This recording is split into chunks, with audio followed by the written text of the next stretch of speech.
do you want to say anything about how Minecraft works and how it is helpful as a learning tool for you? Well, it, it's really fun because basically it it's all about building, surviving in the world, and being creative. Those are three very important things in real life.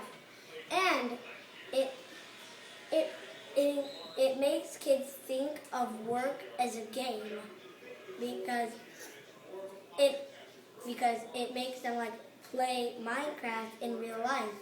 You know what I'm saying? I kind of sort of gotcha, but can you explain that one more time? So basically, it helps kids like do work. Like it encourages them to work because they take jobs as a game after being influenced by this game. So yeah, it's really helpful. Okay, cool. Cut.